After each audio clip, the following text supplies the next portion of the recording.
Oh, I need to show Summer. I hid your face away. Hi. Can't be seen. Do not perceive me. No, hidden. Good morning, everyone, and welcome to Salty Sweet Games, where we shenanigan sub and smooch our way through tabletop role-playing games. I'm one of your hosts, Salty. And I'm Sweet. And these various assorted spices are our friends. Welcome to the 2-year anniversary of Masks of Nyarlathotep. Our long-running pulp action meets cosmic horror campaign. 2 years, folks. I think a year ago, we must have been in Shanghai because Hans was with us. So we were still in Shanghai a year ago? Great. A year in Shanghai. Wow. With a few months break in Australia, but like... Yeah, a beach episode in Australia. Quick, spa run.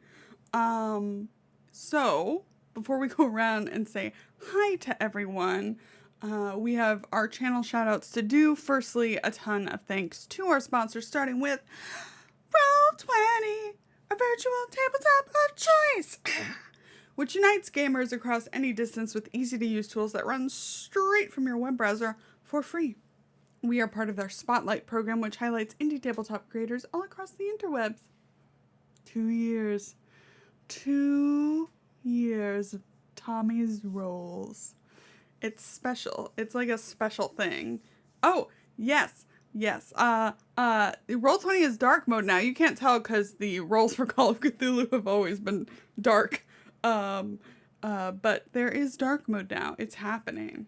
It's real. My eyes don't every morning. It's exciting. Also, we are affiliates with Dice Envy and Grinding Coffee Co. We have a new discount code for Dice Envy, which is SSG, if you want to get some shiny math rocks. And Grinding Coffee Co., we have a link and affiliate code if you want your soaked bean energy. Thank you to everyone who has subscribed, gifted subs, followed, chatted, lurked, liked, and commented on YouTube. We super appreciate it. Yes, and we've had animated emotes available for I don't know, at least a little bit. And I was like, oh, I should just animate our emotes now, because you can do that. So I did. And they're real cute, and they're all available at tier 1 subs, so that. If you would like to support us further, there are tip incentives listed down below under the Affect the Game panel. You just click that or type !tip in chat. It'll take you to our Streamlabs tip jar. It's $5 to give someone a reroll, or 500 bits. It's $10 for a roll on the Eldritch Gift table. Now, I changed up the percentages on the Eldritch Gift table because I was tired of seeing the same two things. Nobody needs that much luck. Tommy. Whole head. So I don't know. We should test it out maybe. I don't know. And of course you can heal someone, but they're fine right now. Don't worry about it or ever. Anything that comes in is always appreciated, but never expected. Last thing, we here at Salty Sweet Games use safety tools, lines, veils, XN and O cards, stars and wishes, and content warnings, because while the characters may be put through hell, the players are here to have fun, and they are our priority always. So, without further ado, let's talk to them. Also, tell us how you're feeling about playing this game for 2 years. Let's start with Kienna. Hello, I'm Kienna. I'm the creator of the channel. My pronoun is she and they. Today, I am playing Irene Blackwell. I have been playing Irene Blackwell for 2 years. What the fuck? That's wild. It also means that Lauren and I have had the idea for this series for longer than that. Yes. So that's also wild. But I'm super excited to be in Egypt. To finally take that little bits of breadcrumbs that we've had since 2 years ago and follow them here. So that'll be exciting. And Irene pronouns as she and her. So yeah. Excellent. Let's go over to Allie. Hi, Allie. Hey, good morning. Hi, everybody. I'm Allison. I am it's been conveniently cropped out of my shot, unfortunately. But I mean, everybody knows this. You don't need to see Keeper's Pet on my shirt to know that's true, right? We all know. Okay. Anyway, I play Ganymede Graves, adventure scientist. We both use she/her pronouns. Ganymede is like on the edge of plummeting into an abyss of madness because of all of the mythos magic she's used, but she gets by with a little help from her friends, as do I. I mean, if this is 2 years, we started playing this right about the time that the pandemic kicked off, right? This thing, yes. this is one of the, like, just a handful of things that have gotten me through this pandemic. So love to my fellow players, love to our viewers, wherever you are, whenever you are. Thank you. Love to me. Do I get love? Love to our beloved Keeper. That's right. That's right. Look at my background. Look at my windows. Squids. Okay, cool. Let's go down to Summer. Hello. Hi. It's me, Summer. Oh my gosh. I can't believe it has been 2 years. That's actually insane. It's the longest campaign that I've ever been a part of.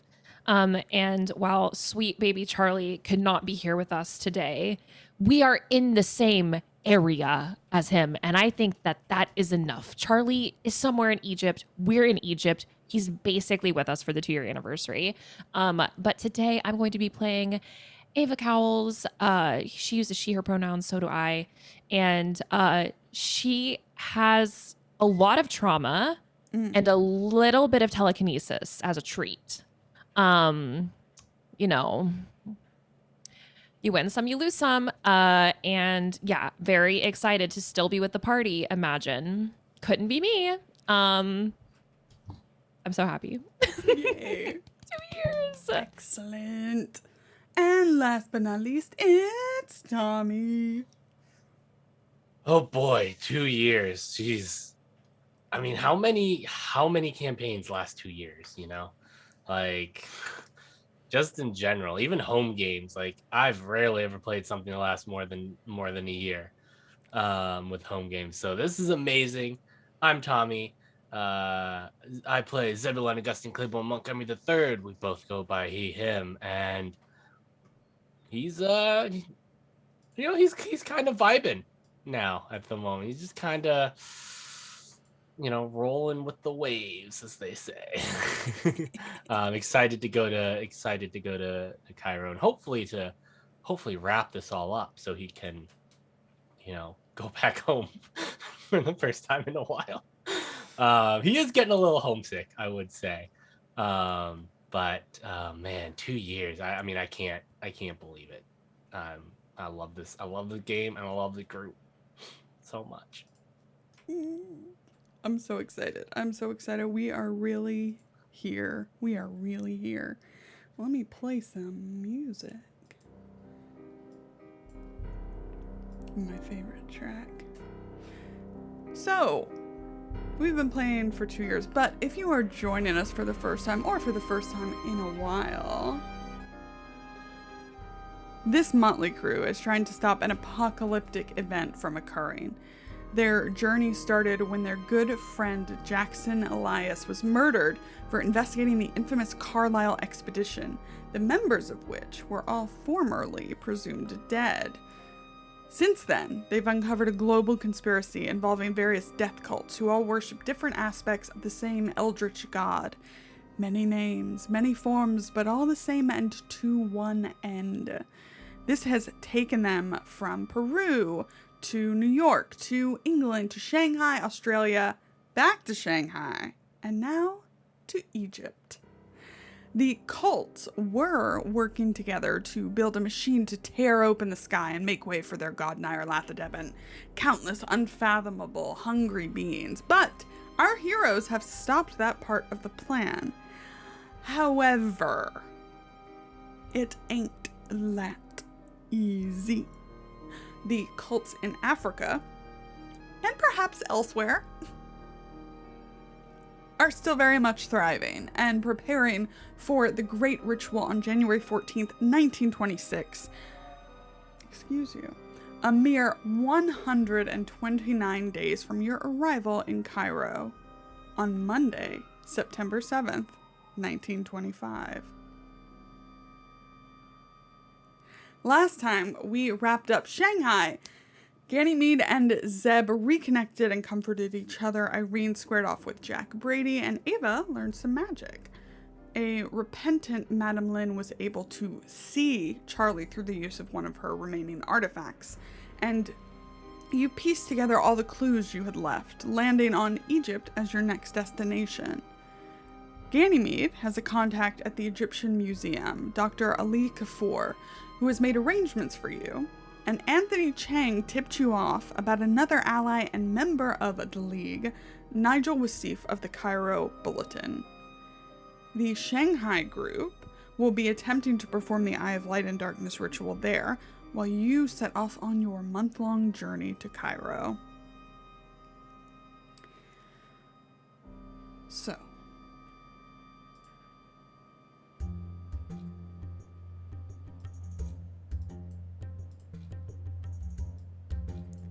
after exchanging the money Jonah Kensington sent to you into Egyptian pounds and piastres, you dock in Port Said and are met by Mahmoud, a teenage dragoman that Dr. Kaffour said he trusts. He helps you board the train to Cairo Central Station and then hail a horse-drawn cab to Shepherds, a very famous European-style hotel. On the way, Mahmoud, an orphan, tells you he has lived by his wits for as long as he can remember. He knows of no family or relatives, and he's very familiar with the old city and knows from whom he can get reliable answers, which is formidable knowledge in this city. Little history, little geography, little context as we get into a brand new place. Guarded effortlessly by the desert and the sea, the heritage of Egypt is unparalleled in its architectural achievement, cultural sophistication, and general stability. With the opening of Tutankhamun's tomb in November of 1922 and the breathtaking beauty of the treasures within, there has been a wave of Egyptomania that washed over the entire world. Egyptian jewelry began to be worn by flappers and dowagers. Smoking hashish from the water pipes became fashionable. And now, Cairo's population has risen to 850,000, 1 in 10 of whom are foreigners. It is the capital of the oldest continuously identifiable culture in the world, with the dynasties of North and South Egypt stretching back like 5,000 years before you set foot here. Like Shanghai, the 1920s are a time of turmoil for Egypt with frequent riots. It was a British protectorate for about 40 years, but Egypt regained most of its internal independence in 1922 following the 1919 revolution. The surrounding tumult probably shielded the dubious investigations of the Carlisle expedition from close public scrutiny. Though the British do reserve 4 areas of discretionary powers concerning imperial communications. So such reservations are far removed from full independence, and resistance to the British presence in the form of civil unrest is ongoing throughout this period. One particularly sensitive area is the movement of ancient artifacts and treasure out of Egypt by foreign archaeologists. In consequence, the Egyptian national government strictly polices such activity. Surreptitious removal is a criminal offense, and applicable charges will be pressed if caught. That can result up to a year in prison.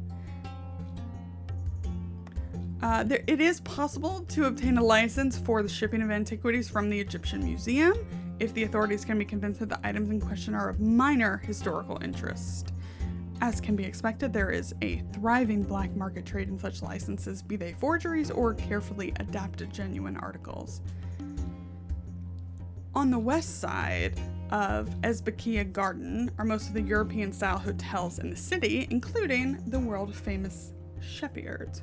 which we should go and see in a second. The true heart of Cairo, the old city, also contains most of the classic Arabic architecture. Though average homes and shops are simple 2 to 4 story flat roofed buildings.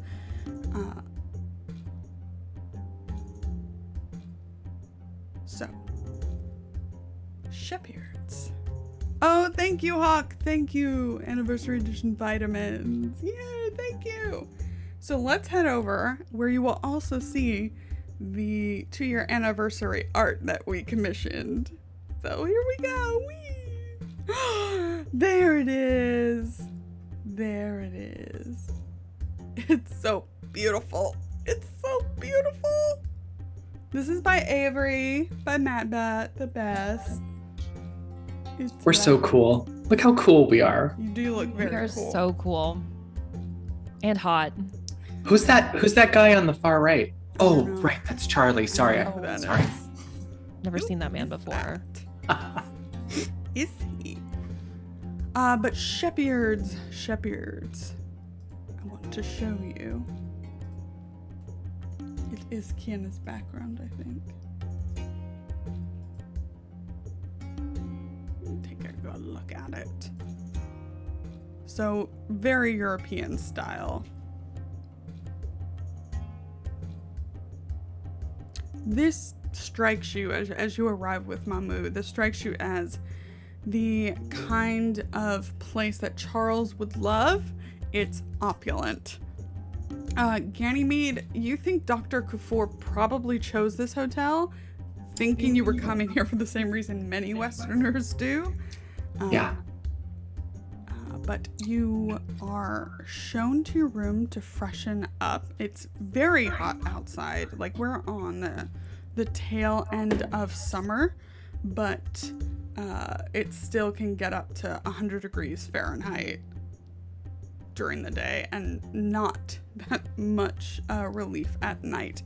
There's a real danger of heat stroke and dehydration in the hottest part of the day, about 10 to 4.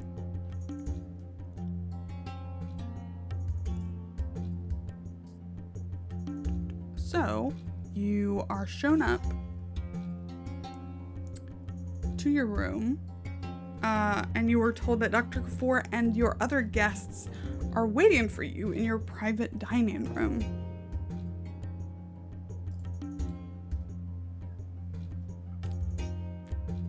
So swanky. We have a private dining room. You do.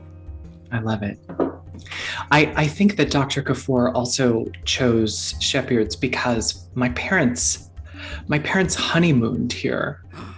My parents were both archaeologists. They came to Egypt for their honeymoon, and they stayed a couple of nights here before going out to the field and doing research for the rest of their honeymoon. So I've never been here, but some family history here. Nice. Is there anything you'd like to discuss as you're making your way up, or anything you want to say you have discussed on the way here or asked Mahmoud, who sticks with you? He's not going anywhere. I think he's small. He's a teenager, but I think he's like small for his age, and big eyes and just like a mop of messy hair.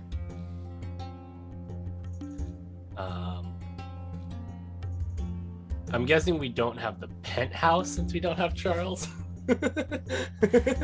I mean, you have enough money for it is the thing. You have I guess a since we haven't suite. used any, we haven't used any. You haven't used any of Jackson Elias's estate because of Charles. because of Charles. Charlie loves spending money. He loves it. It's so fun for Well, him. we didn't notice enough. Couldn't tell. It's one of his main characteristics. Spending money. Ganymede has on, I think she's, it's like very kind of baggy tan linen pants and a flowy white shirt. And she's let her hair down. Her hair has just grown out so much since we started this thing. But she's she seems more like her old self than she's seemed in some time. Not entirely there, but she's getting there. There were a couple of times that I think on those last couple of weeks on the ship that Zeb, that you caught her late at night with that book, with the Necronomicon, and were able to kind of pull her away from that and out of it. And so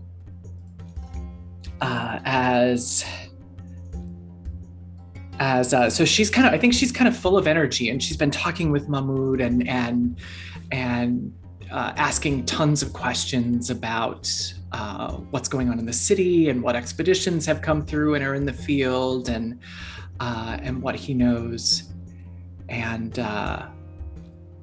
so I think that's where she's been engaged here for a little bit. Yeah, and I think he's the one, besides what you might already know, he's the one who's been giving you this kind of overview of what's going on, right?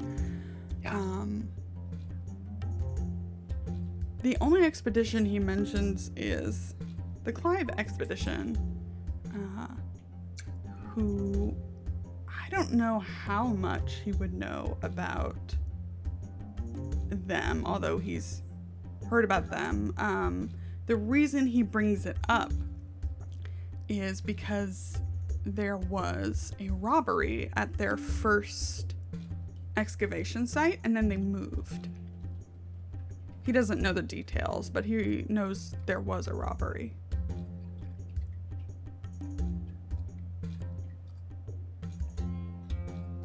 Fascinating.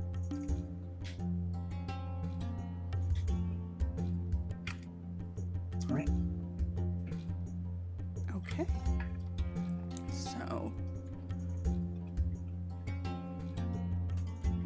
Shepherds. I'm gonna take us over. So, when you enter, like I said, the rooms are opulent, this like blue and white motif throughout. There are 4 rooms, and then there's like the common space. Each room has its own bathroom, and then a common space for lounging and eating.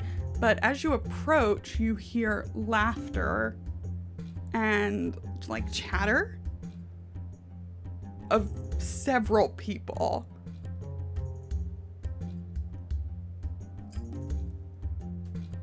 Okay. Who? You don't recognize any voices. Okay. Because I'm a great listener, so. You are. Um. Yeah, make a listen check. This is just for fun. Make a listen check. Okay. Cool. Let's see here. Leeson. Where's my Leeson? Fantastic. You hear, as you're approaching, you hear a voice. The accent sounds a little bit like Zeb's. It says, "Shh, I think they're almost here." Okay. Yeah. You just hear I it think- because it's like that hiss of like loudness, right? Yeah. That's louder than the people who were talking before. Yeah, I think that Ava would like turn to the group and just be like, "Is someone expecting us?"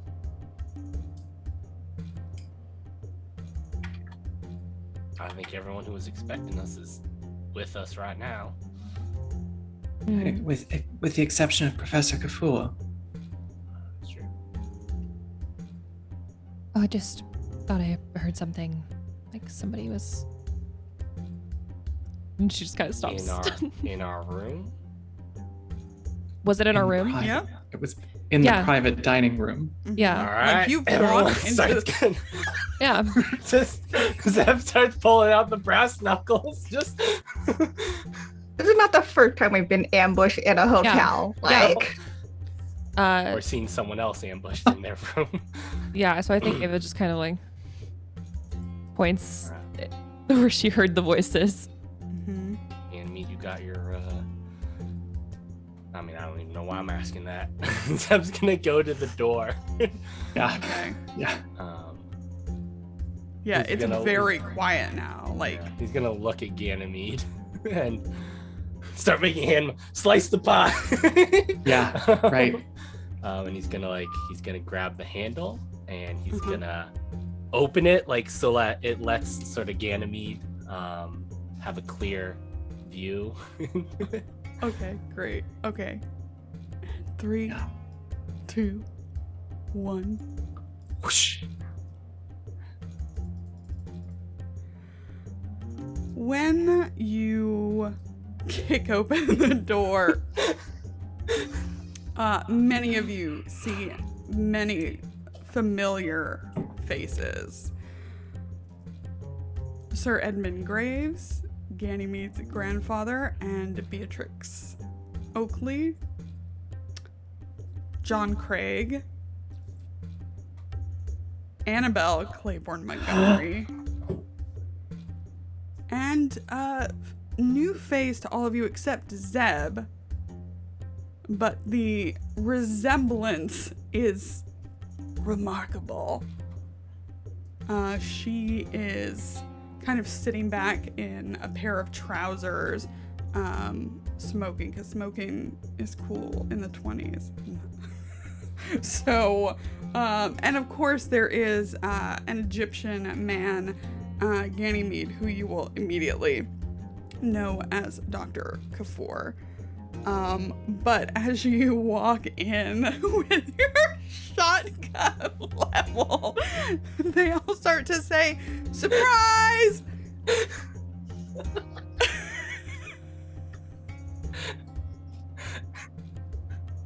I think the first thing that Ganymede sees is her grandfather. Uh-huh. Totally unexpected, and it's instinctive. The gun drops. She comes to attention. Her heels literally click together, and she says, "Sir."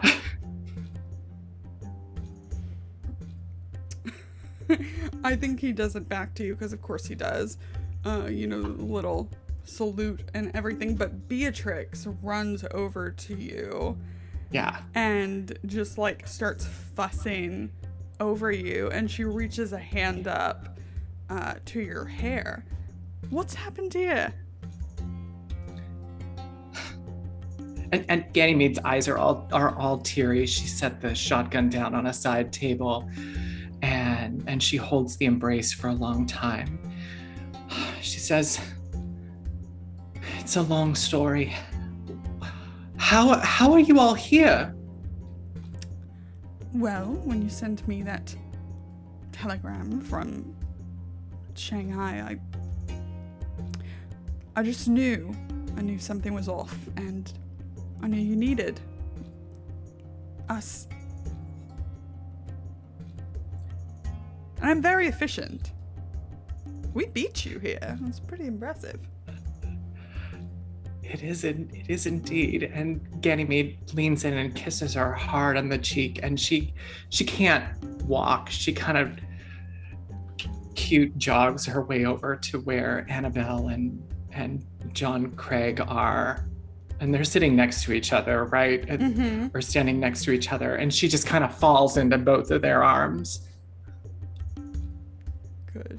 Good. John is clearing his throat and trying not to show his emotions at this moment, but you can see his eyes are a little misty, and Annabelle kisses you on the cheek, and then both Frankie, who you'll meet in a moment, grabs Annabelle's arm and like pulls her towards Zeb.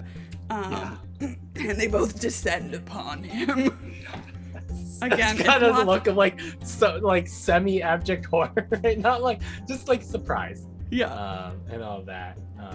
It's just like, what the? And he's about to. What the hell are y'all doing here? The first thing Frankie says is,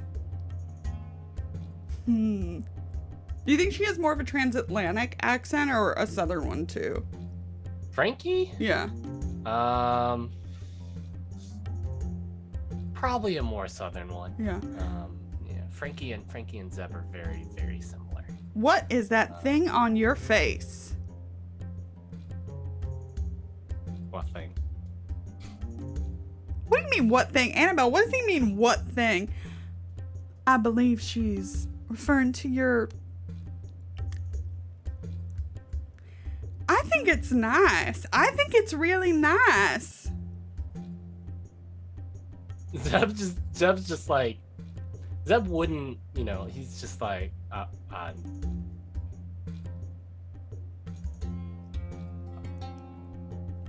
It makes you look grown up.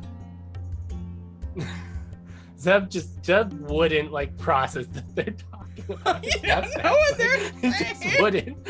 He's like, what?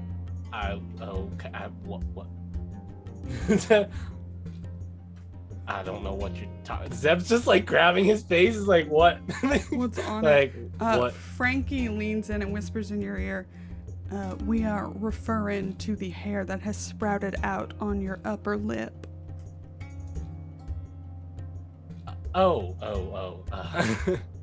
Yeah. I think it looks kind of nice. I mean, No, that's what I was Okay. saying, Annabelle let's just says. say I had some situations in which I needed to look a little different, and I found having a mustache can help one way or the other, or not having a mustache. So it's like a, and Frankie says, it's like a life crisis mustache? Absolutely not. No. Because It's, I mean, all right, well, y'all come in and Annabelle sees Irene. Zeb's just like, oh, well, here we go. Yeah, you're pulled in. So then Annabelle sees Irene and waves, and she sees Ava, who I'm very interested in Irene and Ava's reactions right now. Yeah, I think it's like, it's very much like, I don't know how to describe it. It's like that friend that you brought along with you to Christmas because they had nowhere else to be. And like everyone's like greeting and hugging, and they're just like awkwardly standing to the side, like, I'm here too. Like, but kind of just like awkwardly shuffled to the side and back, especially as like the girls came and like were like talking to Zeb, and Kienna's like hugging and reuniting with people, and Ava's like, I don't know who the fuck these people are. I'm just gonna stand over here and wait until someone says something to me. Yeah. Which doesn't need to be soon. I'm fine just standing here in silence. This is just a little too real here. Yeah, there is She's so pretty. I just want to say that again. Like, yeah, I feel like I haven't said it you're recently. stunning. She's actually stunning. Like, I think one of the things, like right after her father's death, she kind of like wasn't taking as good care of herself. She was very manicured when she met the group. I think she's like back to kind of that level of like preparation. So her hair's like curled, her dress is like pressed, like steamed or whatever. It like looks great, lovely, very light for the weather. She's beautiful, breathtaking. She looks very like out of place, like off to the side by her lonesome. And Irene, tell me about your reaction. Annabelle's coming towards you now. Yeah, so I think after the initial surprise, like, I mean, like, I'm kind of like, oh, this is nice. I think that she's very kind of politely standing off to the side to let this reunion happen. Like just waiting for a space to come in and talk. But I think like in the moments of all the conversation, she's kind of leaned into Ava and started like pointing out who people are.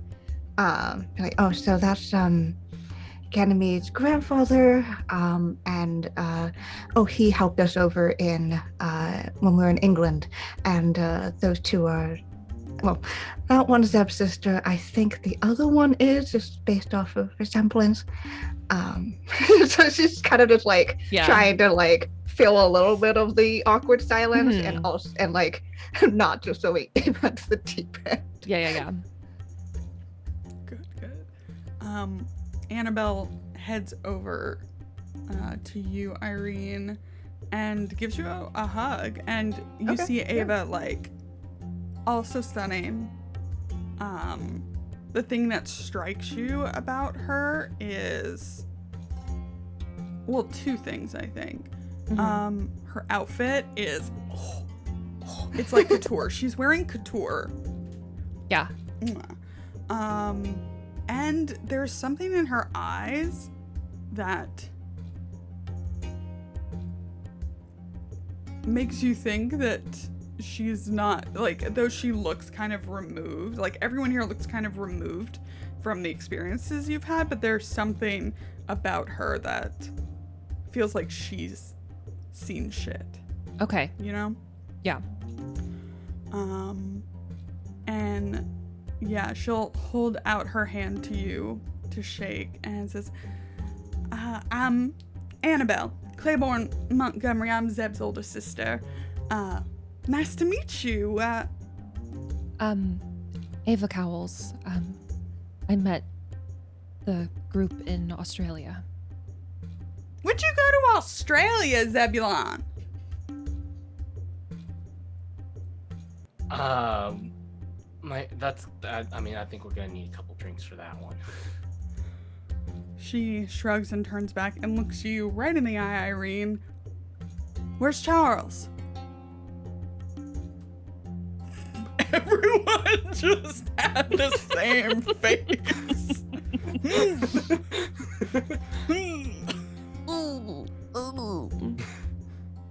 We're not sure. He split ways with us a little bit back, but we think he might be in Egypt.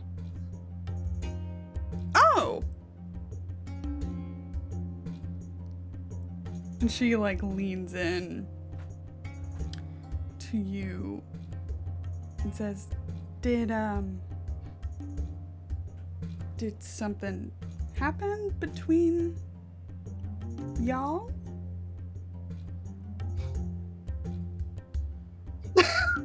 Oh God.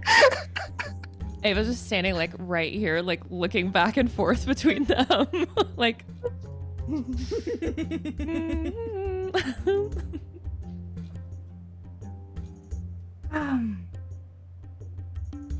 I don't know if I would say that anything happened between us.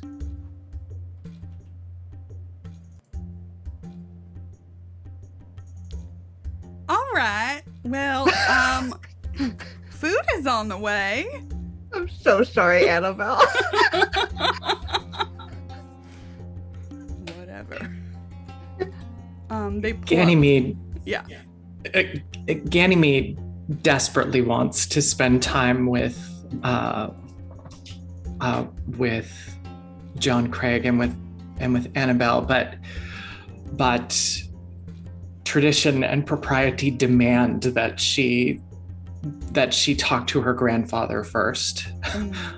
And so I imagine that as we're kind of settling, Ganymede is talking to Sir Edmund Graves about not going into terrible detail, but some of the things where they've been and what they've seen, and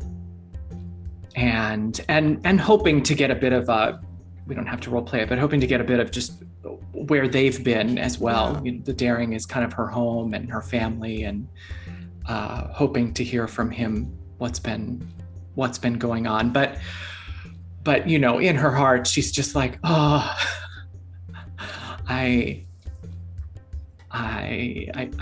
just want to be with those people right now.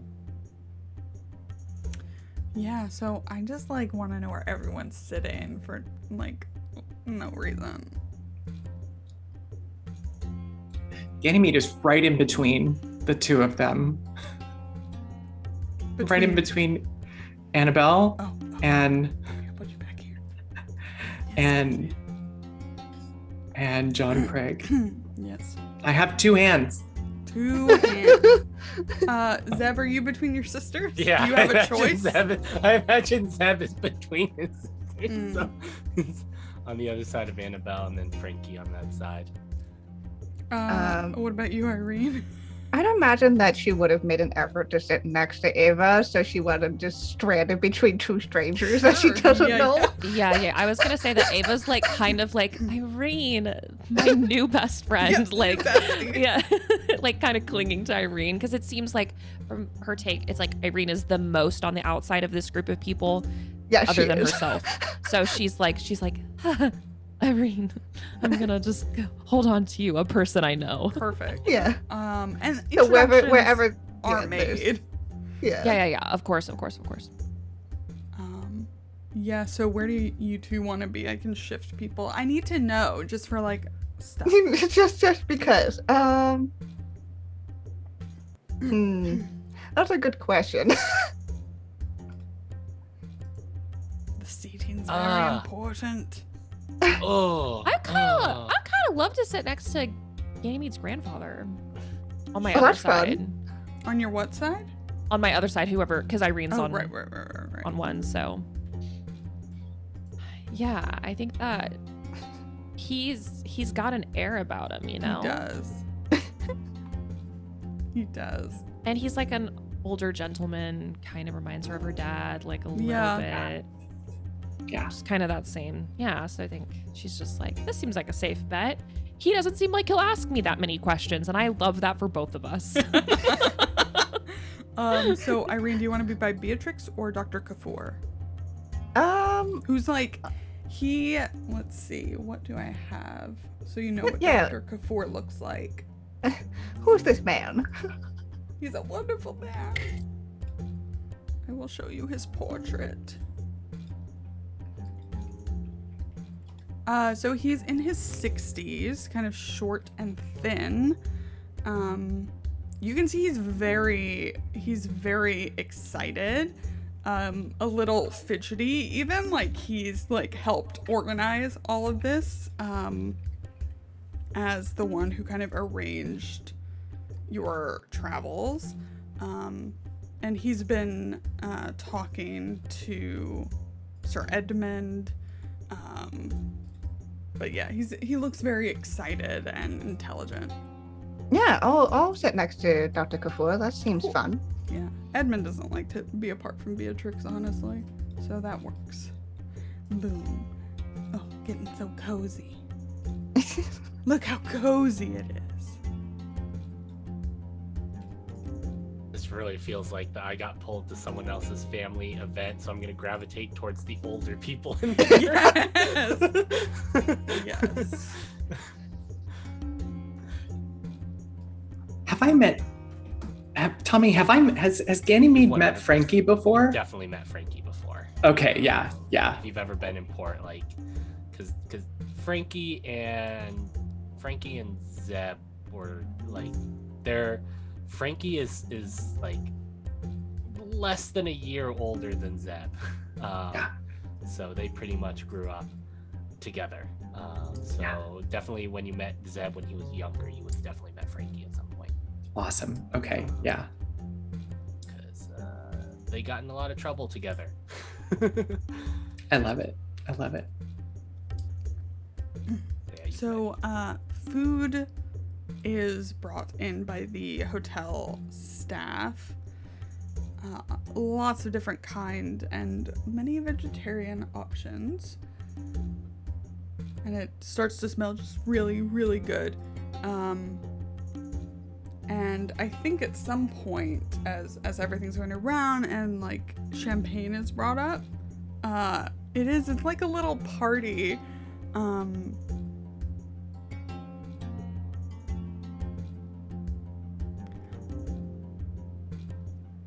I think it's Beatrix who says, I feel like someone should make a toast.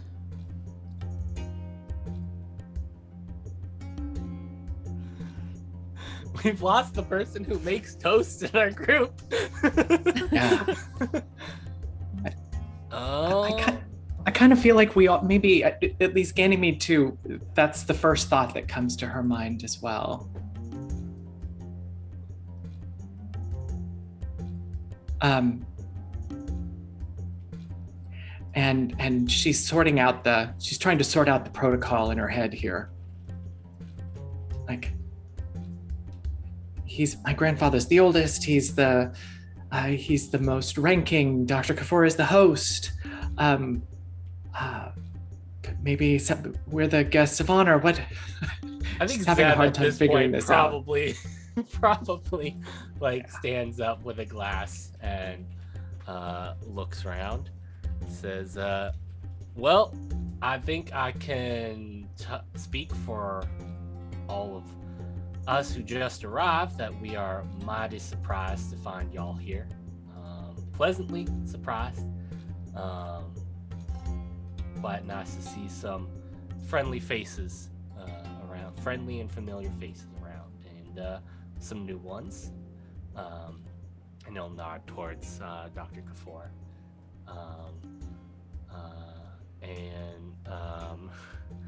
Well, it's certainly been a long journey, and certainly been quite a bit around the world, but it's nice to know that, you know, we can always meet up again in different places and different times. And well, here's to old friends and acquaintances and family, and here's to new ones. And Zeb will raise his glass or whatever he's drinking. Yeah. Probably something. Yeah, he's, you know, maybe like if there's like whiskey or something, because that's just like I've got two of my sisters here, like, like, and he'll take a drink. Nice. Ganymede, under the table, John is holding your hand. Yeah. And I guess Annabelle is too. She's like Pinky, like Pinky holding your hand. Yeah. Yeah. I'm so very cozy.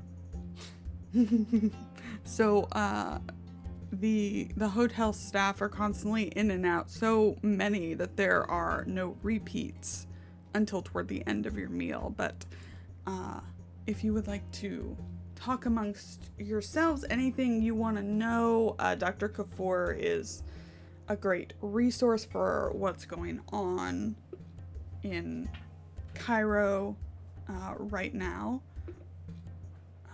Yeah, but take it away. You have a little,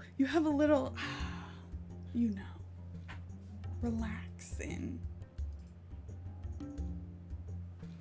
Some downtime? What is this? Yeah, just like a little, like itty bitty, like tiny downtime.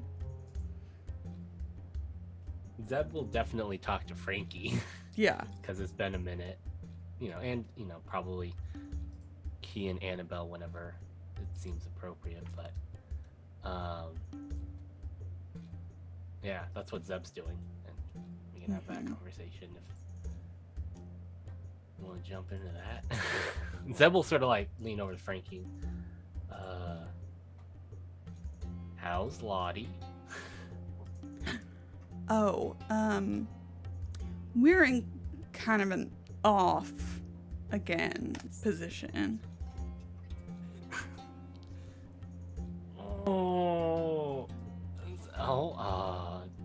That's I'm sorry to hear that. That sucks.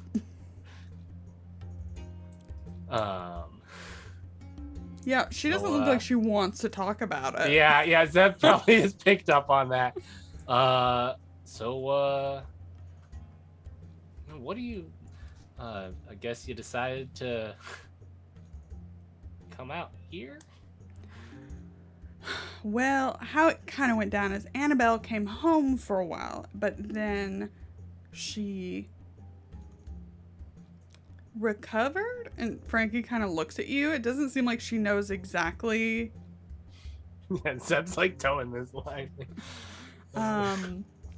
But once she wanted to get back to finish up things with the shop and clients over in England. So we headed there. I decided to go help her. It's not like anybody else could.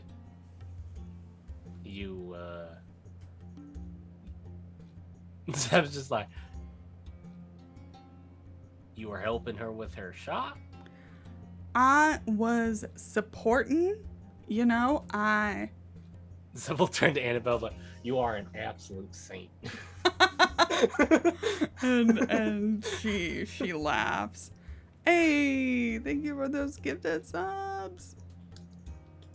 Thank you. It must have been hell for you, Annabelle, and I'm so sorry you had to do that. No, Frankie was a great help, as she always is. She is very capable, and she can do anything she sets her mind to.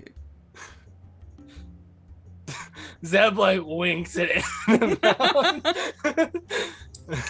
Like he's not keeping any of this from Frankie. Like Yeah. He's making it very obvious that he's ribbing her.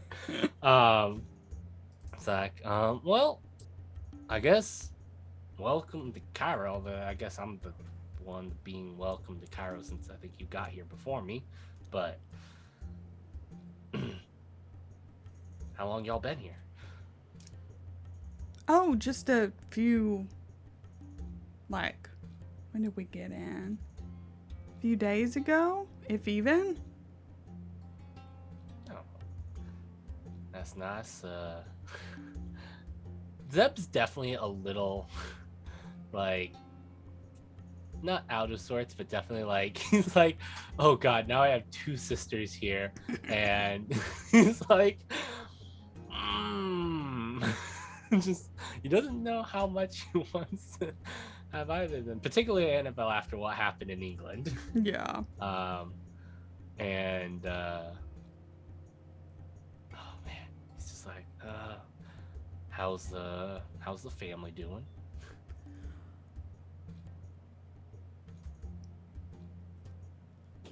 Well, the wedding was exciting. Oh, that's so awkward. Oh, they had that already? Well, yeah. Was it a pretty spur of them? I mean, I knew they were engaged, but did the wedding happen very quickly? Well, in some ways, it did.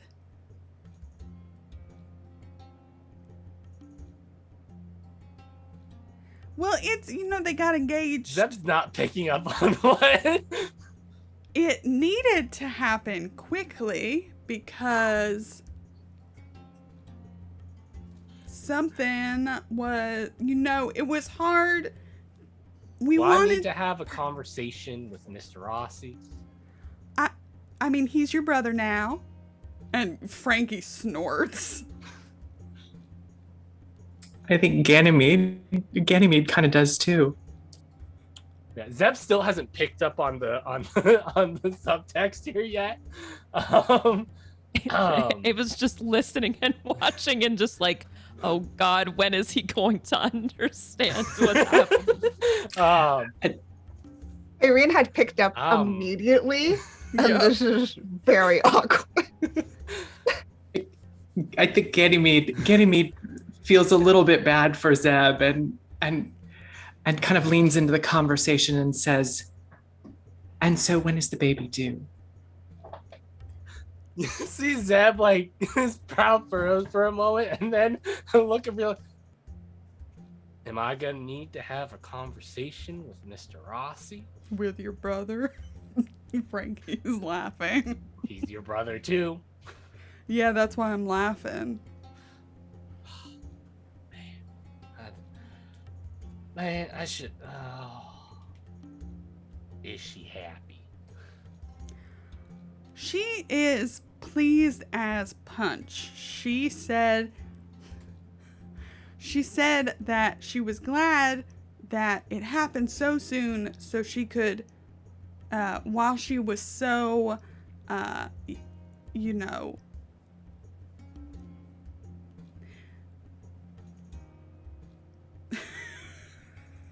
she was glad it happened now as opposed to later on in life because she'll still be able to get her figure back. Of course she said that. Well, I'm a little sad I missed the wedding. I was kind of hoping to have this all wrapped up before I went back, but so long as Mr. Ross and me personally, I can't remember what his first name It's was. Tony. Tony, there It we is go. Tony. I looked it up. It's Tony. We were Tony correct Rossi. about what we were Tony. joking about. That was hilarious. I just have it written down as Officer Rossi with like some furious like underlining beneath it in my notebook. Well, so long as Tony is there and supporting her, like Zeb's definitely saying this through like gritted teeth. And Yeah. Like that. he hates it. He hates it so much. But it's like, and she's happy, and you know, she's not giving up, you know, her dreams. Oh, she's definitely not. So I wouldn't expect her to. Zeb is The just readers, gonna, it's Zeb is gonna so- down. He just downs the whiskey. Irene is so uncomfortable in this conversation. Sure.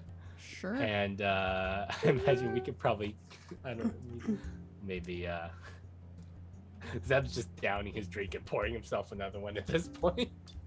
Good. What other conversations are happening? I think that Ava will make polite conversation. Yes. And I think kind of towards Ganymede's grandfather, but kind of to the group in general. Mm-hmm. I think after this conversation has died down, because that clearly had her attention. Yeah. Zeb's panic. I think that she's just gonna say, so how long are you all staying?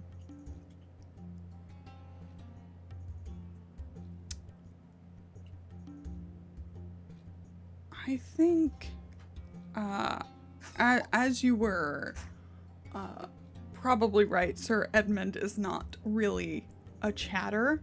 Where would they be headed, Ganymede? Like, where, Allie, where do you think they were? Where do you think they're headed? So, The daring. yeah.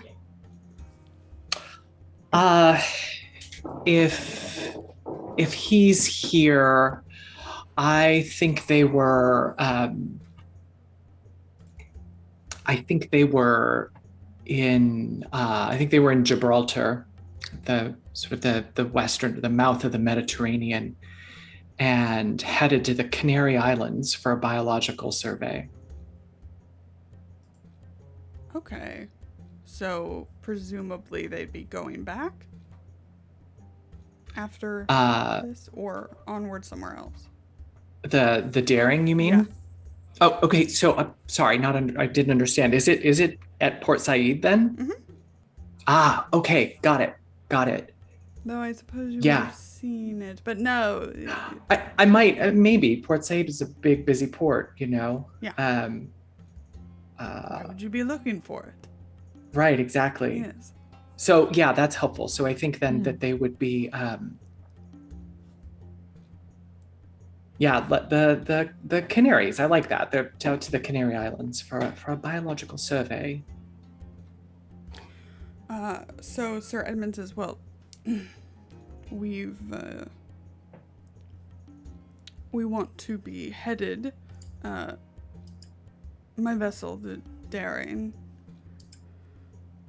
will be headed to the Canary Islands. We don't want to miss a certain season. It's a very limited time frame, but Beatrix, and he refers to the woman on his right, said it was of vital urgency that we divert our course here. And I'm, as usual, inclined to agree with her.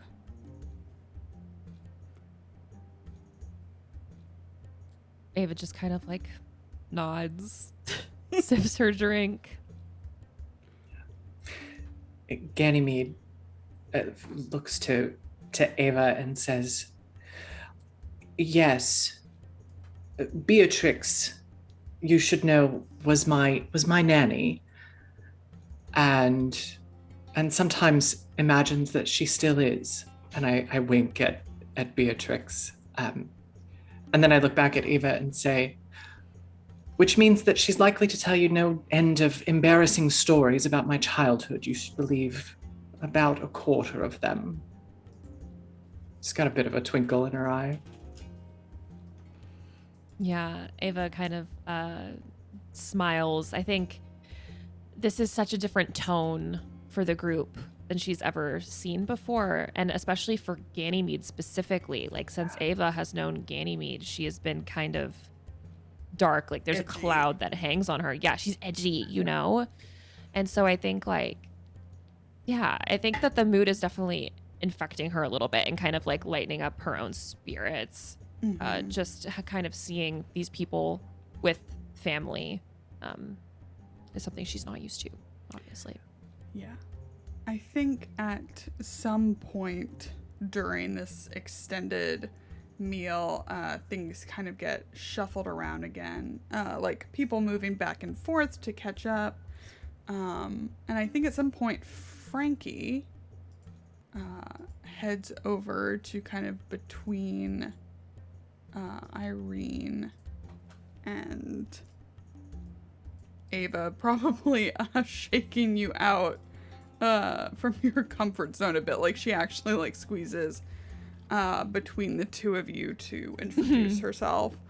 We're too polite to not deny it. To Why would we say no? Yeah. Like, oh, all right. Yeah, like I said, she's very like, in terms of style, like very like Marlena Dietrich, right? Like trousers, you know, hair pinned, and she's probably got like a cool hat on, you know, one of those like flat hats, but more fashionable, probably because Annabelle gave it to her. And I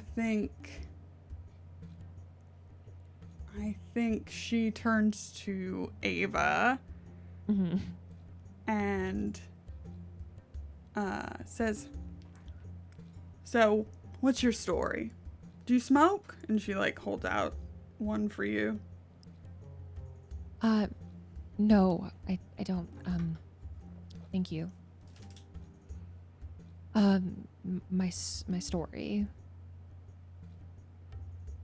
Yeah, well, I know Ganymede, and I've heard of Miss Blackwell, and kind of been updated on everyone except you. She looks like very flustered. Like no one's even asked her pretty much anything about her past or her life. So it's having a total stranger just be like, "Yeah, so what's up with you?" I think is definitely like she has to collect herself for a moment. And I think that she says, I was raised by my father, who was a Professor Anthony Cowles,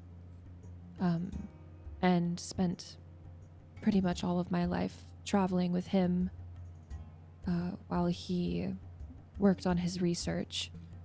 I was up until very recently studying to be a nurse when my father met with an old friend of his who was a traveling companion of your brother, Miss Graves, Miss Blackwell here. until recently, and it was as part of their expedition in Australia when my father was killed, and I don't really have anywhere else to go now.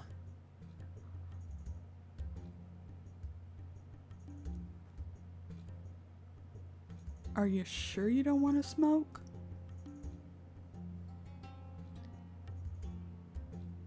She just kind of like takes like a small sip of her drink, and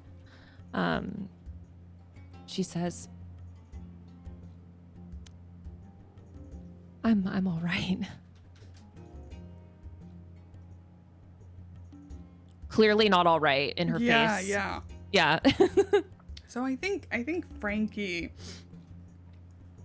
sensing that, she tells you she's a telephone operator, right, Tommy? Yeah. Yes, she is. I think she's learned to like pick up on people's like emotional states pretty quick. Mm-hmm. So I think she spends like time like telling you about like her and her life and just like random things, and like continues to engage you like for the rest of the meal. Mm-hmm. You know, like with whatever wild stories she's gotten up to, some a little scandalous. Yeah. That she's very proud of, and you seem like Sir Edmund trying not to listen on your other side. Yeah.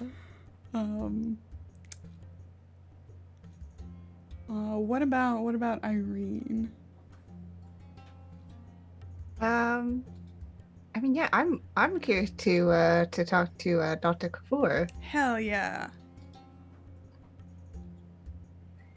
Mostly just kind of like a hello, new person. What's up? Yeah, he tells you that, you know, he knew Ganymede's parents, which is what their connection is. He works, let me make sure I've got this. He is a very respected Egyptian scholar based at Cairo's foremost museum. So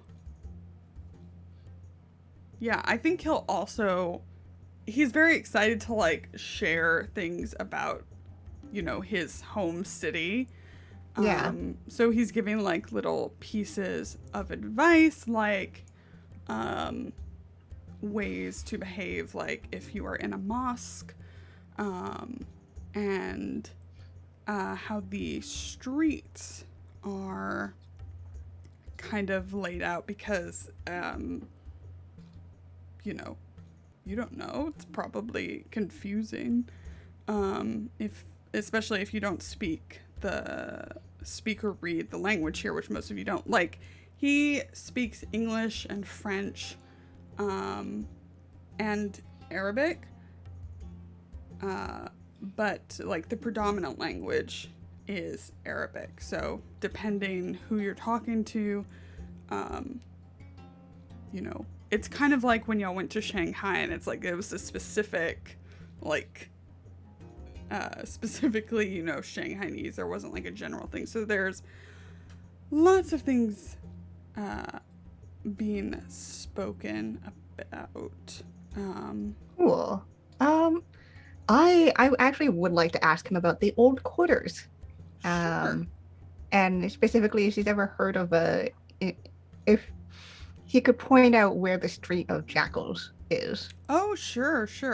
So, Dr. Kafour tells you,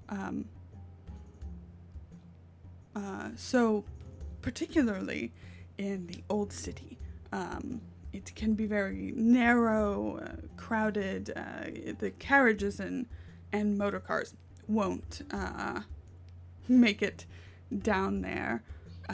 So it's a lot of foot traffic, although there is an excellent tram network connecting many parts of the city. There's also a kind of a tourist tramway if you want to go to the Giza pyramids west of the city. But in terms of the streets, so the first thing you need to know is the streets are designated Sharia in the way that the Americans use boulevard or avenue, and then the squares and plazas are designated by Medan. So if you keep those in mind, you'll be able to kind of tell this street, etc., etc. The Street of Jackals. The Street of Jackals. Let me go back to the map.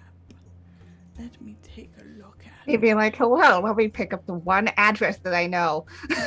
This one place that I've heard of. 12 on map. The Street of Jackals is to the southeast. Yes, I know about where it is. Is there's something particular that you are interested in seeing on the Street of Jackals? Oh, well, we were actually in many other places in New York. It would mention to us as a interesting location, potentially for curios and the such. Oh, yes. I believe there was a well-respected shop there.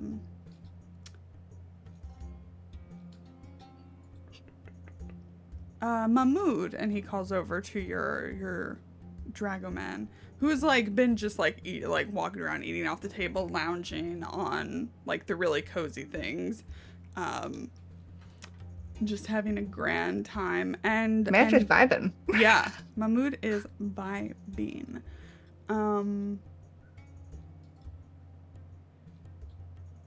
Yes. Okay. So they have an exchange, and Dr. Kafur comes back to you and says, there was a rather well-respected shop, but I believe it burned 5 or 6 years ago? No, that's unfortunate. Yes, I believe the owner did relocate somewhere, but I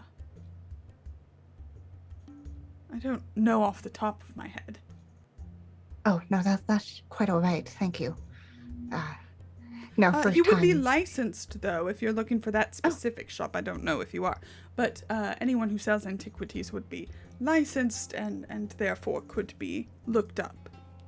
Oh, that's great. Where will we go to look such information up? The police headquarters. Oh, all right. I'm just double checking to see if we have any other addresses. Anything. Because that's the only one that I can think of off the top of my head is Yeah? What's his face? Warren Bessart. Yeah. Bessart. So, Warren Bessart. I mean, you can, there's lots of things that Dr. Kafur can tell you. He's been here forever. So he was here. Jackson came through Cairo. Right. The Carlisle expedition was here. He works at the Egyptian Museum, so he probably knows a lot about history. And you probably recall that, the Penhew Foundation, right, sends expeditions People here, right? So he probably knows something about that. Lots of avenues. Perfect. Professor, Mahmoud had shared something about the Clive expedition, that there'd been some strange goings on. Oh, that's right.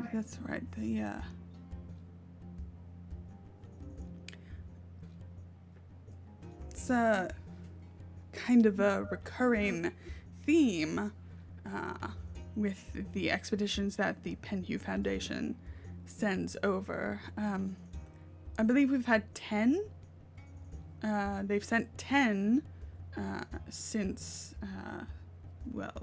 Sir Aubrey's death.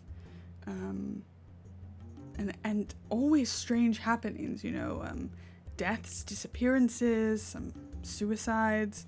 There's this kind of paranoid secrecy, erratic excavation, bizarre incidents that seem to crop up around those expeditions in particular.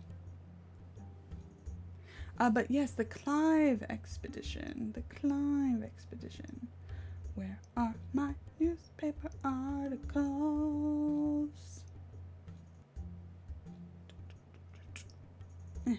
We love a good newspaper article in this group. We do, if I could ever find it. It would be too much. Be too much to ask.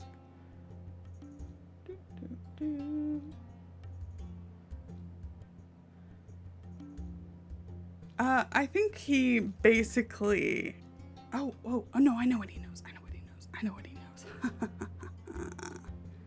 It's just a matter of where I put the note.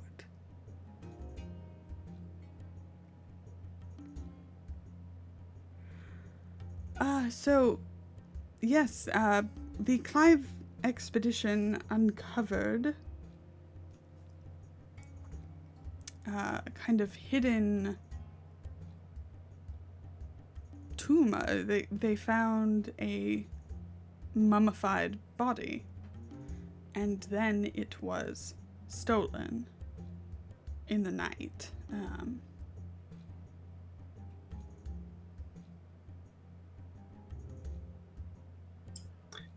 And do the authorities have any idea who might have been responsible? It seems not, and then the Clive expedition moved.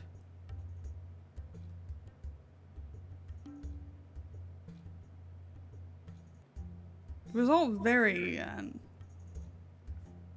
dramatic.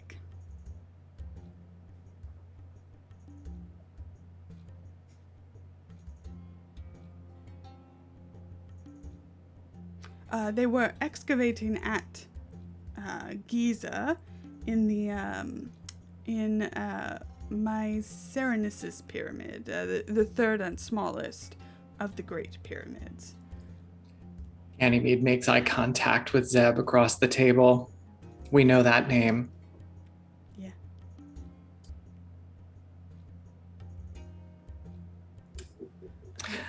Do you have any idea what what else they might have uncovered? Anything unusual from the dig? There were apparently some scrolls, but Dr. Clive said they were completely destroyed. The thing that makes it so mysterious is it seemed as though the sarcophagus that the body was in weighed several tons, and it seemed to kind of vanish in minutes, which would seem to be impossible.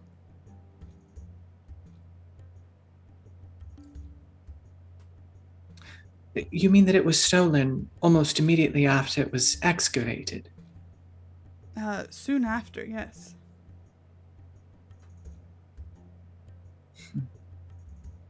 About 3 nights later, I believe.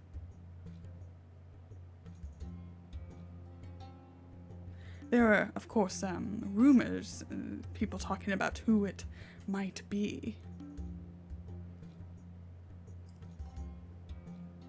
And what do the rumors say? Well, the rumors say many things, but I, of course, have my own opinion.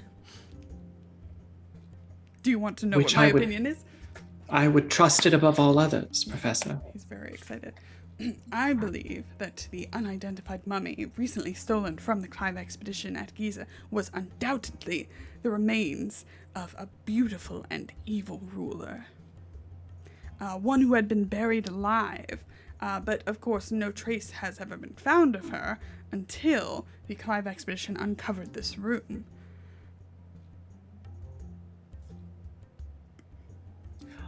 I don't believe I know this story. Oh, you don't know the story of Queen Nitocris? No, I don't. Please. My parents were much more schooled in Egyptology than I, I'm afraid. Well, many aren't even sure that she existed. Though the Great Sphinx at Giza is said to have had an important function in rituals held by her, if you believe this. And I believe that the theft of her relates to the prophesied return of another very debated figure. Do you want to know who it is? Yes, I do, please. Have you heard of the Black Pharaoh? He's so excited. Would you believe that we I have? heard of the Black Pharaoh. Oh my god. Some say. And I think how excited he's getting, Ava, is maybe reminding you a bit of your father. That same kind of like when you know, he was talking about something that he had done a ton of research into and he got so excited. Dr. Kafur shares that trait.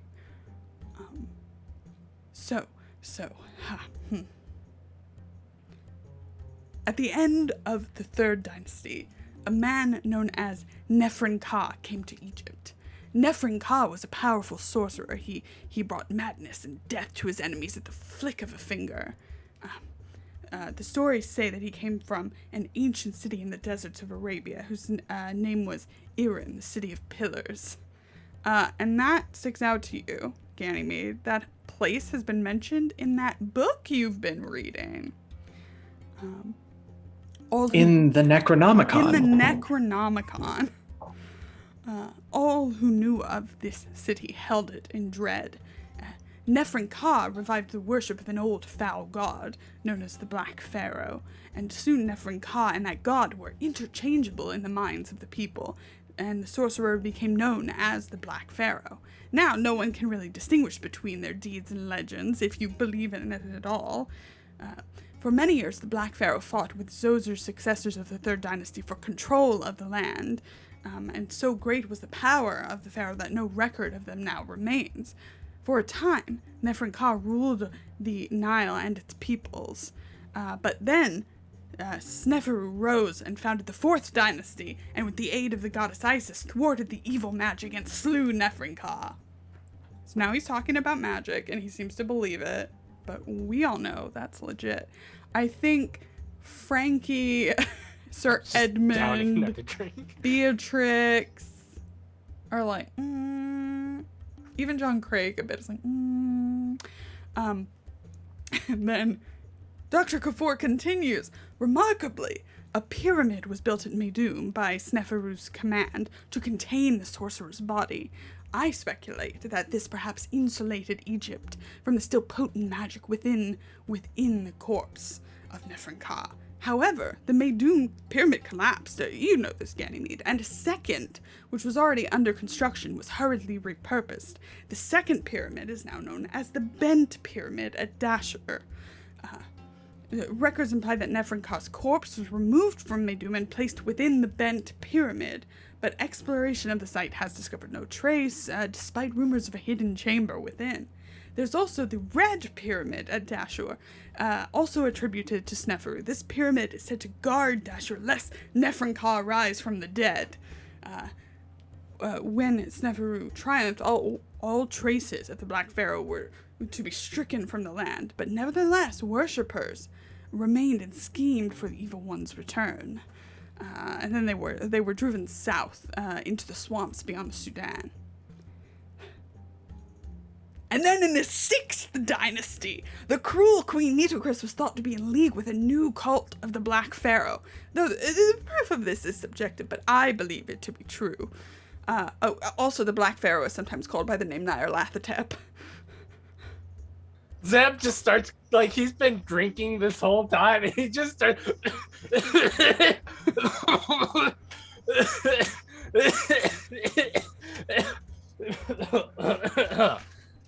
Excuse me. Throughout this entire thing, Irene had slowly opened her sketchbook and had just been like writing down like all of these things. Just not maintaining eye contact with him and like, Uh-huh. uh-huh. So, Allie, the only thing you missed is that, Dr. Kafour mentioned the Bent Pyramid as a place where this Nephrin Ka / the Black Pharaoh is buried now. But nobody's ever found the hidden chamber. And also mentioned the Red Pyramid, which of course you heard about from Jack Brady. Yeah. So this is all. Some say the Black Pharaoh was one of a pantheon of abominable deities, more ancient than the gods of Egypt. These old gods were utterly inhuman and dedicated to chaos and madness. Nephrin Ka was said to possess a huge beast, of which the Sphinx at Giza is but a small, inaccurate representation. The voice of Nephrin Ka is said to have been carried throughout the land upon a black wind, a wind which destroyed at his whim. One prophecy implies that the Black Pharaoh will arise fingers and toes after the Great Good One, which I believe is a reference that means 20 centuries after the birth of Jesus Christ. Then a new age will begin, destined to end the dominance of mankind and bring freedom and stark truth to the Black Pharaoh's followers. It is said that man-like but inhuman worshippers of the Black Pharaoh were said to lurk underground in the deserts, occasionally waylaying innocent passers-by, and the Black Pharaoh and Nephrin Ka, I believe that they existed, as do the pantheon of these gods of which the Black Pharaoh was a part. I like to refer to them as outer gods, and they are led by a demon sultan of sorts called Azathoth. At this point, like, there are a bunch of waiters in the room that have been slowly trickling into clear plates, and as the story has gone on, they've all kind of stopped.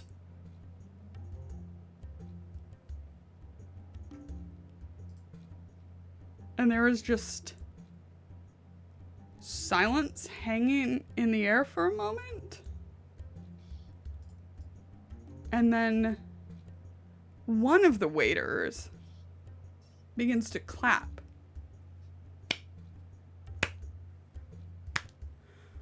That was very good, Dr. Kafour.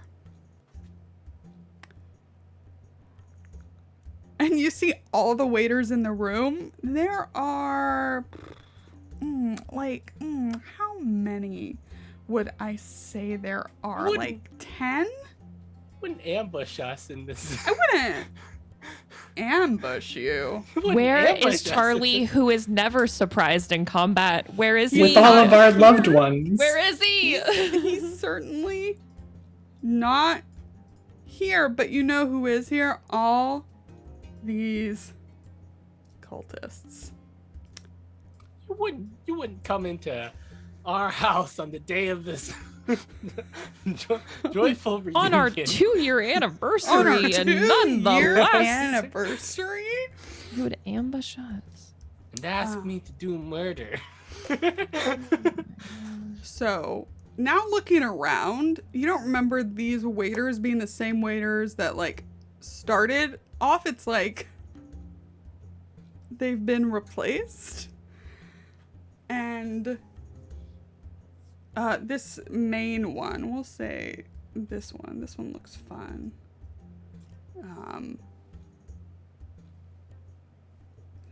Well, this was very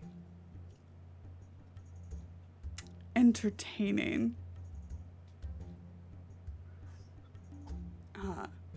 Dr. Kafour, we have apparently been underestimating you for years. And Dr. Kafour is like the color leaves his cheeks. He's like looking around, and if he knows this much about the Black Bear, he probably knows about the Brotherhood. And the pieces are even coming into place for him. You see John kind of like, you know, move his jacket aside, and he looks at you, Ganymede, like, and his hand rests on his firearm that he still has. Zeb, you see Annabelle's like breathing start to kind of shorten a bit. I'll reach out like a hand and Frankie has no idea what's going on. Sir Edmund is looking miffed. He doesn't. But the seeming leader kind of continues. So, we have already taken it. He looks at all of you. So there is no need for you to be here. Our goals are not aligned with those of the Bloody Tongue. We look to the future. I suggest you leave the way you came.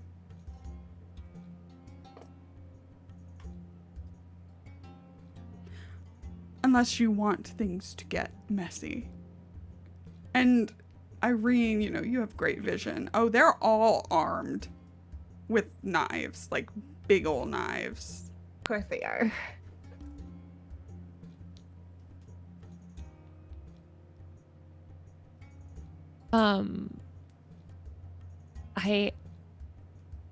I think that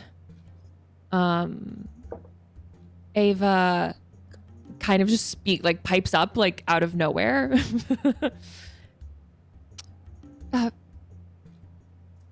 You all came by boat.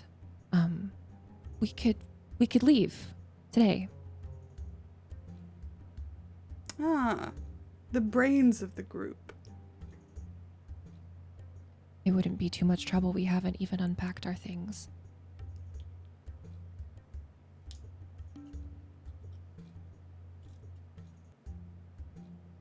She's looking at you, Ganymede, and Zeb. She looks at the two of you and she's saying, say yes, this is your fucking family.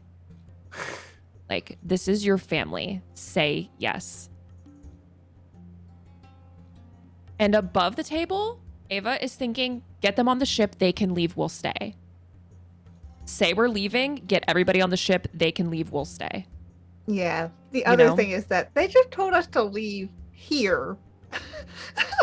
To say where we could go. Okay. Yeah, I know. mean that's Pretty sure they mean leave Egypt, but Yes, you know. but- yeah. Hilarious. Yeah, I mean that's the main reason Zeb hasn't done anything yet. Right? Is because he's got family here. Mhm. Ganymede returns your look, Ava, with a kind of a raised eyebrow and just the slightest nod toward the table where she left her weapon when she walked into the room. Because she's pretty sure you could pick that thing up and put it in her hands without moving, but Ganymede looks up at the one who's been speaking, and she's got Annabelle's hand under the table. She's just holding Annabelle's hand tightly because she knows what this is probably doing to her. So she looks up at the other and says, "That would seem like a logical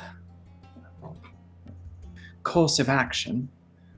And after all, we've destroyed your infernal machine in the Grey Dragon Island. We've dismantled your cult in Australia and in Shanghai.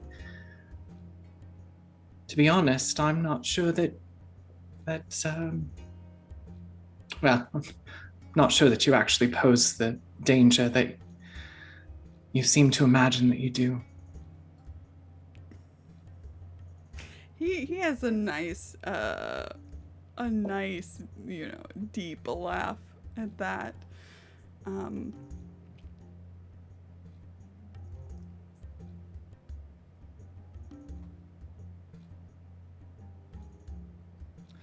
I've seen him, you know.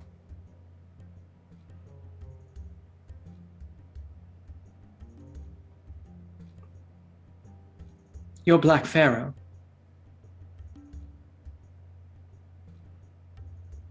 stood alongside him, as a matter of fact.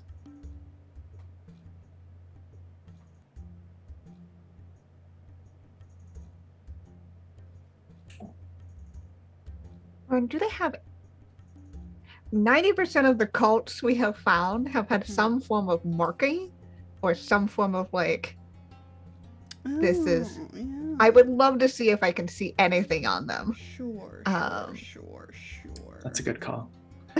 Sure. As you're looking at that, Ganymede wraps that up by saying, I wasn't that impressed.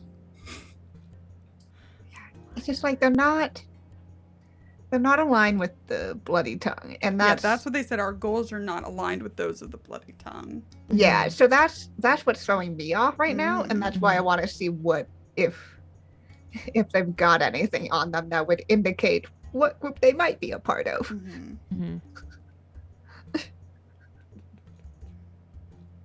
Would you like me to make a spot hidden? Yeah, because obviously you didn't notice anything super obvious, when they were in here. I see fucking all. Excellent. Okay, let me just scroll.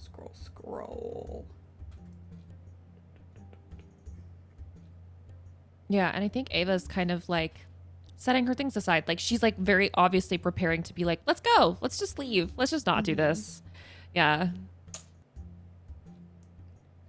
I am going to keep my dinner knife though. Like I'm going to just like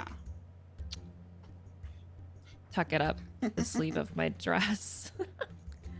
I want to double check. We've each received 2 rerolls today, right? Yeah.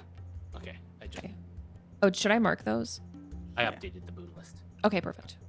Should be accurate. Cool. Who the fuck are these people? That's what I want to know. So I think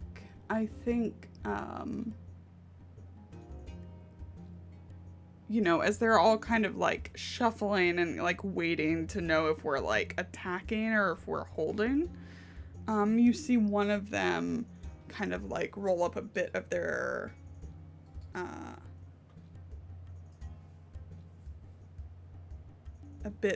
sleeves, and on one of their bodies, like on a wrist, you see the inverted ankh. Okay, cool. Lovely. Just so let's all look at all the colors. Huh. Okay. We might be getting pretty close to like a fire safety capacity. It is Totally crowded. It totally existed in the 20s. And so I think the one who has been speaking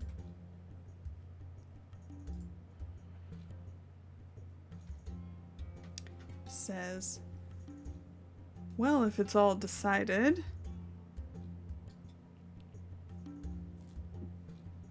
we can escort you back to the train and to the docks even, and Port Said.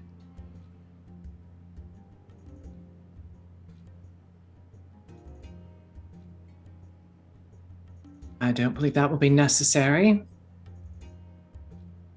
I hate to trouble you. I'm sure you're very busy with your apocalypse. Oh, we are. We just don't want any more Westerners than are necessary trampling over everything.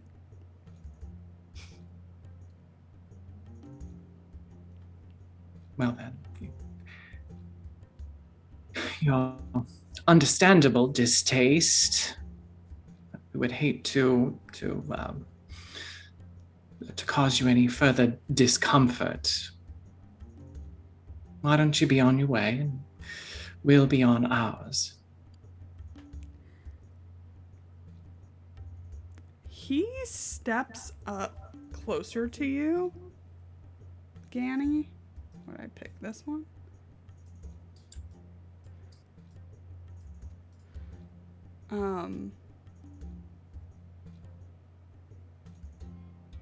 And he unsheaths his knife.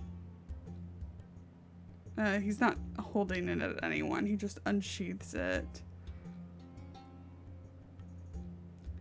Look, it seems like you have a very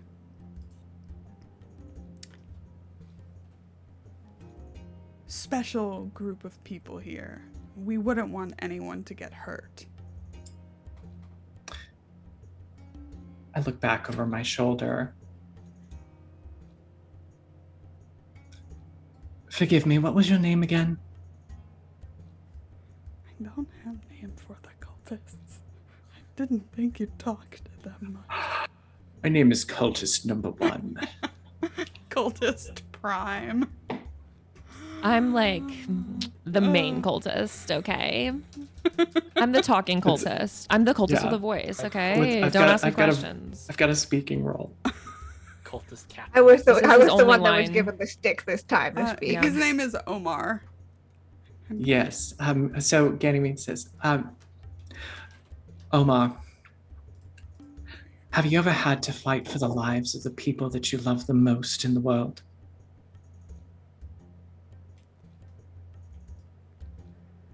I can't say that the need has ever arisen for me.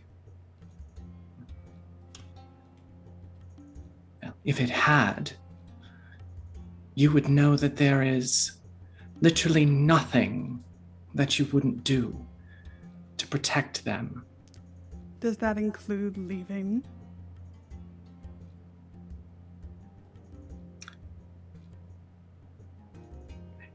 Ganymede doesn't respond, but she is speaking very quietly, and I suspect that only my friends will know what that is, except the cultist might. That a very quiet, under her breath, rhythmic chant is what it sounds like to everyone else.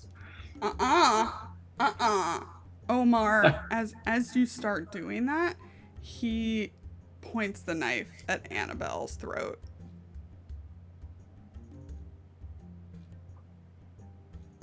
Zeb throws his drink, like his heavy whiskey glass, at this guy the moment he points his knife at Annabelle. Fuck. He That was... takes it. He doesn't flinch, he doesn't attack her. He just takes it in the face. And then kind of takes his other hand and like wipes his face. Should I take it? Should I take that to mean that we are at an impasse?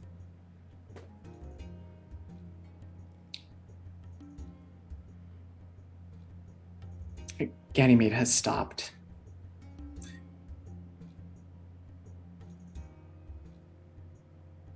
You understand then what I'm capable of?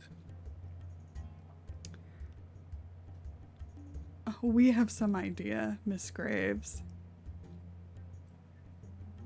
Then I suggest this. You serve the dessert course. We finish our dinner. And then we'll be on our way.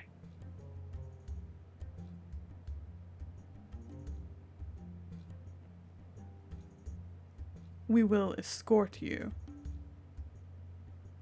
Yes. That's fine.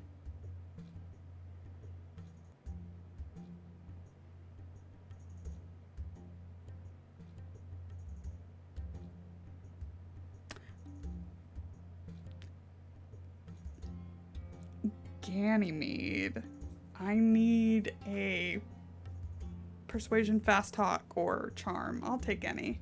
I'm easy. We know this. Oh, I've got to go back to the skills tab because I don't know why the spells tab was up. It So just weird. happened to be up there. It's weird.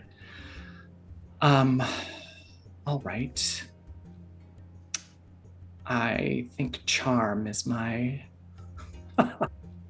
It's very fitting. I'm very charming in this moment. Let's see what we can do with this.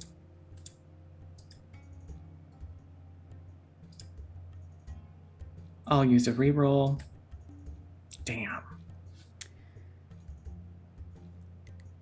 You know, I just don't believe you. And that's where we're going to end this episode. We'll be in initiative next time, friends. I hear a distant. You didn't have to chant. You didn't have to chant Ganymede. You didn't have to do that. But You could have didn't just she, said, though? "Let's go." But she I didn't, wasn't she, even though. really gonna do it. I was just trying to intimidate them. Oh. No. Well, it That went worked. poorly. Yeah, I guess it did. I mean, we might be an initiative if you we don't have to fight. We'll just be moving in an order, you know? Because there are many people in this room. So we'll see how it shakes down. It could be a social initiative. I'm fine with that. You do whatever you want. Do whatever you want. But finally, no gun bonuses. Fantastic. Let's go around. I feel good. I feel like this was a great anniversary. Really proud of myself. But I want to know what everyone else thinks. Let's start with Tommy. This is why we need to get Zeb a normal gun. like a pistol of some sort. What are you talking about? You don't need that. Oh boy, I can't believe you did this to us, Lauren. I can't believe you did this to us. Threatening Oh, Zeb's everything- sisters since 2020. It's okay. If any sister was gonna be, under obviously not great Annabelle. But if there's one sister that can really, really take care of herself in a scrap, it's Frankie. So I am glad and feel confident that she is here to take some names. We've got a lot of competent people in here. We're fine. You're fine. We're fine. I cannot wait for next week's episode. This was great. I am at Imperative Pingo on the Twitter sphere. I do this on Saturday mornings, and I stream occasionally. Like tonight. I haven't quite decided what I'm going to play tonight, but follow my Twitter, and you'll find out. Other than that, go follow these amazing people and all the things they're doing. Have you finished Life is Strange? I did You finish did. it. Yes. Awesome. He did it. Accomplishment. It was, Big oof. yeah.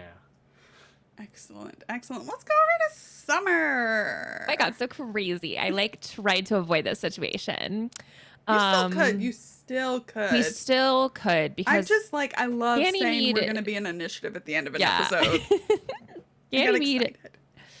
I will. This is a girl who knows intimately, recently, how horrid it is to lose a loved one to a fucking cult group. It's the worst. It's the pits. Would not recommend it to anyone. And 0 out Ava of is 10. trying 0 out of 10 would not recommend. Will not be repeat visiting. And I think that Ava is going to do literally everything in her power to keep these people from going through that exact same thing. Because damn, she would have loved to avoid it. Yeah, so good stuff. So fun. Happy 2 years. I'm Summer. You can find me on the internet at Just a Summer Job. That's where I tweet and retweet about everything I've got going on. I also stream a lot at It's Just a Summer Job here on Twitch. You can find me almost every day of the week.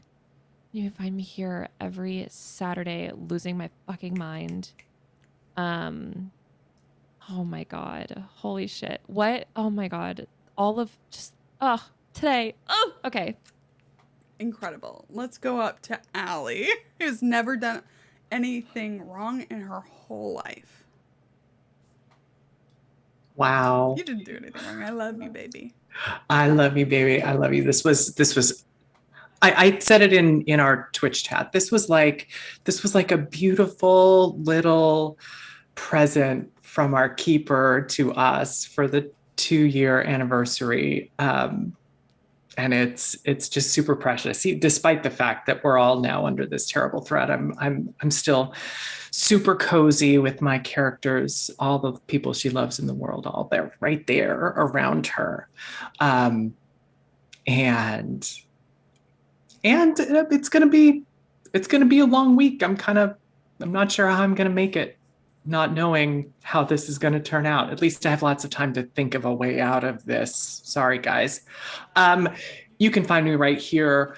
I'm not doing the social media thing a whole lot these days, and have never been happier, worth noting. But follow all of these amazing people and all of the really cool things that they are doing. And again, thank you for being a part of this for the last 2 years. It's precious to me. And last but not least, Kienna. Yeah. Happy 2 year, everybody. It wouldn't be a Mac and Nyarlathotep anniversary if it wasn't for intense, fun, emotional stuff. And then also cultists Also, crashing the cultists. party. Yes. Oh boy. Yeah, this is gonna be a fun thing to think about how we're gonna resolve in the next little bit. But until then, you can find me over on Twitter at Kienna S. Best way to figure out what I'm doing when I'm not here on the channel. Probably just here though. Vibing. Just yeah. Having a good time. Excellent. I'm gonna go Go over on. to our map screen because I want to show Ooh, everybody yes. the art again. So beautiful. So beautiful. I am Lauren. I sometimes go by that salty ginger on the internet. But I'm not on social media these days because it's good for my mental health. I'm so excited to get to this chapter of Masks of Nyarlathotep. I'm excited for everything that is to come and how far we've come. I love my friends a lot who I get to play with. And this art by Avery, aka Matt Bat, is amazing. Yeah, I feel very good. I hope there was a good intro to this chapter, and there are so many exciting avenues to explore. I can't believe we're gonna finish this thing this year. That's really exciting. Channel shoutouts.